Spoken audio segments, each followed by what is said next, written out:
Olvida todo lo que crees sobre los ángeles. No son rubios, no tienen alas blancas, no se ven como humanos, porque lo que describe la Biblia es completamente diferente. Un hombre los vio, y no pudo entender lo que tenía delante. Su nombre era Ezequiel, y lo que escribió no parece una visión normal. No había calma, no había belleza, no había sentido. Había formas imposibles, movimiento que no debería existir, y algo más, algo que lo observaba desde todos los ángulos. Esto no se parece a nada de lo que te enseñaron.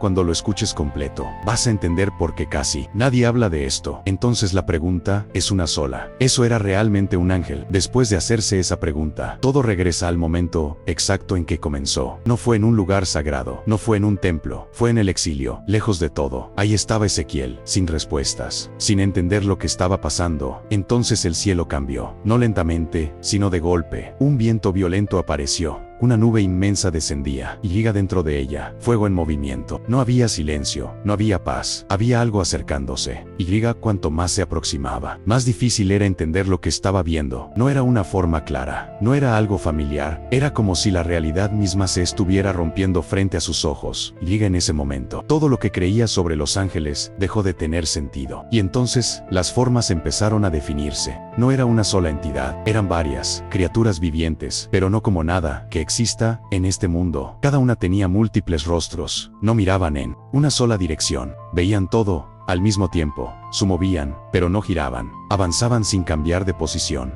como si las reglas del espacio no aplicaran. Sus alas no eran suaves, eran pesadas, imponentes, y el sonido no era un simple movimiento, era como un estruendo, como si el aire mismo se rompiera a su alrededor.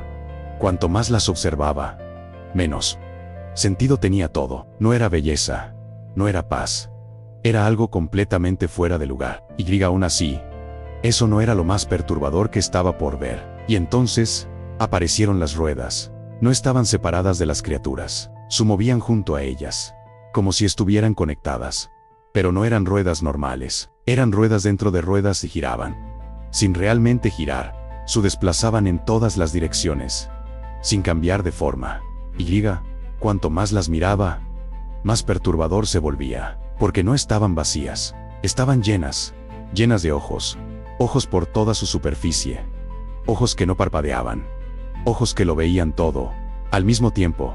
No había un punto ciego, no había donde esconderse, era como si cada movimiento suyo ya hubiera sido visto antes de hacerlo.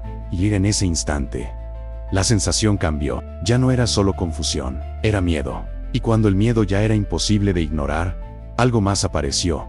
Por encima de todo, por encima de las criaturas, por encima de las ruedas, había una especie de estructura, como un firmamento.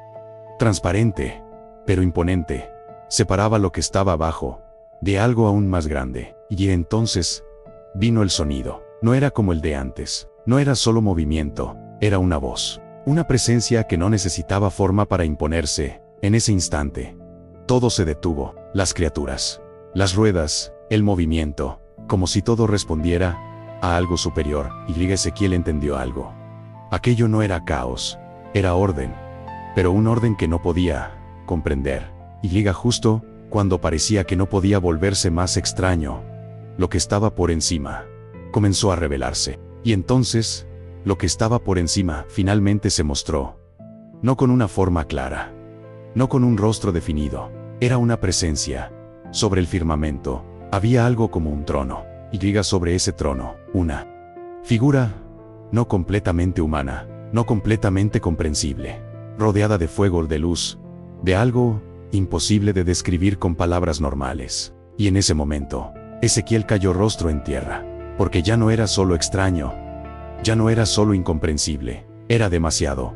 Todo lo que había visto, las criaturas, las ruedas, los ojos, no eran él.